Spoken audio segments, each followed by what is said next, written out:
Hello viewers, I am Kausalya. Today we are going to solve problem number 5 in time response analysis. And the problem is the open loop transfer function of a unity feedback system is given by where k and t are positive constants. This expression has two constants k and t and both are said to be positive. By what factor should the amplifier gain K be reduced so that the peak overshoot of unit step response of the system is reduced from 75% to 25%? That is, a open loop transfer function of a unity feedback system is given, right? So whenever unity feedback is given, we should take it as a negative feedback. Okay. Then the next thing is they had highlighted peak overshoot. So what is meant by peak overshoot? It is the maximum value reached by a system. That is, the peak overshoot is, it will be like this. So if you take this is the wave, this is known as, okay, the extreme value, the maximum value is known as peak overshoot. Actually, the peak overshoot value should be less.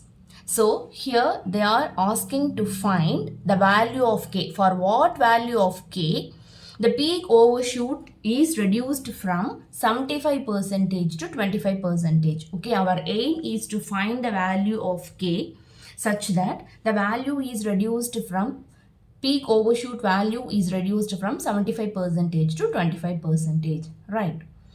And the solution is, here they had already mentioned this one as a open loop transfer function with unity feedback. So this is our open loop transfer function g of s and the type of feedback is unity feedback, right?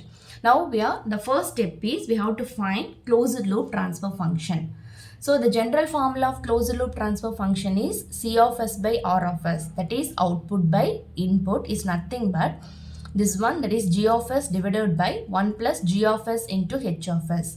Here the value of h of s is 1 because the type of feedback is unity feedback, right? So just substitute the values accordingly. So when we substitute the values, so this is our g of s. So 1 plus here again g of s and the value of h of s is 1. And the next step is we have to take LCM. So when you take LCM, this term s into st plus 1 gets multiplied with the 1 here, right? So just multiply it and this denominator term occupies the entire part divided by s into st plus 1. So when you consider numerator term and denominator term, here these two terms are common, so they cancel each other, and finally the closed loop transfer function of the system is like this, that is k divided by s into st becomes s square t plus s into 1 becomes s, and finally this plus k, right? So the closed loop transfer function of the system is like this.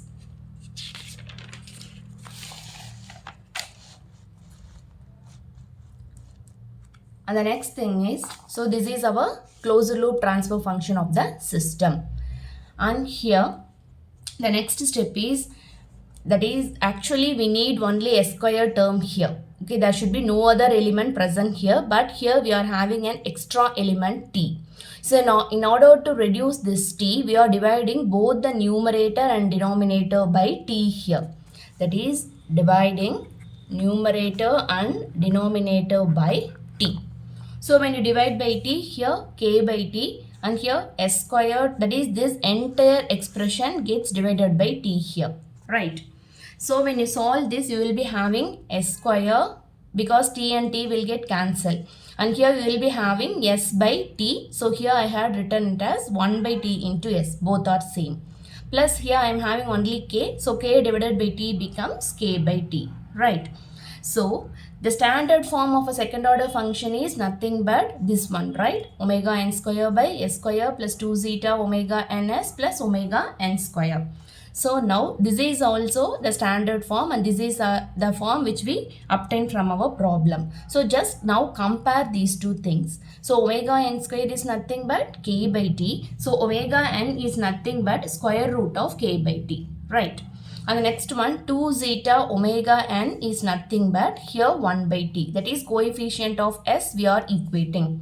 So when you equate, finally we will find that zeta is equal to 1 by 2 omega n t. And the value of omega n is square root of k by t. So just substitute this square root of k by t here. So when you substitute, this square root of t and this t cancel each other, and finally we will be having 1 by 2 into square root of kt. Right. That's all here. The next one is the problem they have highlighted about peak overshoot. So you have to take the formula of peak overshoot. So the value of peak, the formula for peak overshoot is, this is the formula, right? MP is equal to e power minus zeta pi by root of 1 minus zeta square. Now we are going to simplify this formula. So taking ln on both sides. So when you take ln on both sides, this becomes ln MP is equal to, here this exponential term get cancelled and the remaining thing will be minus zeta pi by root of 1 minus zeta square.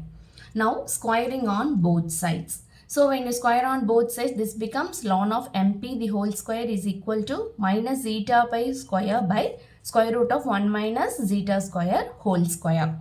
So these are all the simple mathematic terms. So here del pi whole square becomes zeta pi whole square becomes zeta square and pi square divided by here this whole square and the square root cancels each other and we are having 1 minus zeta square, right? And the next step is I am moving this 1 minus zeta square to the left hand side part, and here we are getting an expression like this.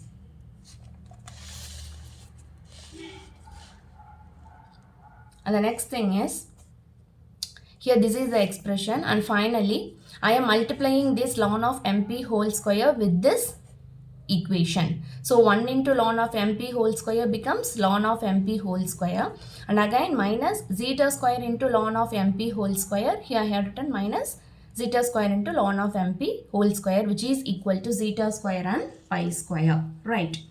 And here I am moving this term to the right hand side. So this minus term becomes plus here. So after this thing, I am taking zeta square commonly outside. So I am having the remaining terms here pi square and here ln of MP the whole square. Now I need only zeta square because here we are discussing about the damping ratio. Okay, what is the value to find the exact, to reduce the peak overshoot. So here zeta square. So zeta square is equal to ln of MP the whole square by this term becomes denominator part. So pi square plus ln of MP the whole square, right? So name this one as equation number 1.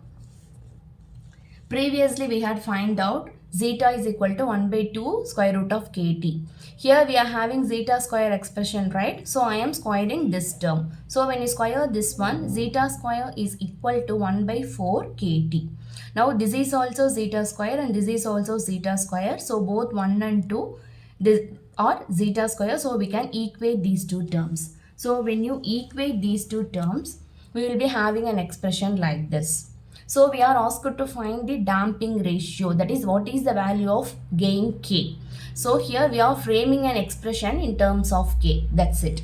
So here I am having 1 by 4 kt. So I am keeping k here as such and I am moving this 4t to the left hand side.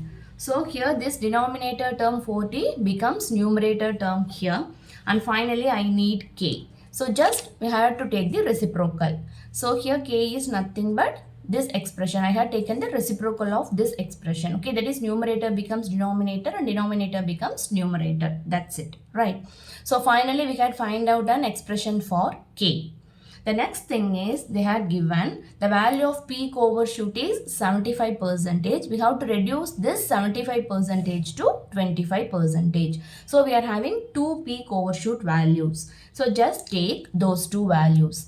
Peak overshoot is 75%, which is nothing but 0.75. So during this peak overshoot, just assume the value of k is equal to k1, right? So here this is our expression for k1. So in the place of MP, we know that the value is 0.75. So just substitute the values. With the help of calculator, you just calculate the values and finally you will be having an expression as 30.06 divided by t, because you see pi square has a value and these two terms has a value, only t remains as a constant. So this t comes here as such. And the next thing is the peak overshoot value is 25%. So just substitute the value here. In the place of MP, you just substitute the value. After substituting the values, finally here you will be having this K2 as 1.53 divided by T. Right. Now we are going to compare this K1 and K2. So here I am taking the ratio of K1 by K2. So when you substitute the respective values, T cancel each other, and finally we will be having the answer as 19.6. So K1 is equal to 19.6 times of K2. In other words, K2 can be written as 1 by 19.6 times of K1. So here, in order to reduce the peak overshoot, the value of gain K should be reduced by 19.6 times. Okay, we have to reduce the gain K by 19.6 times from the original value. In other words, this 19.6 is approximately equal to 20, right? Here, we can even write the value of K should be reduced by 20 times.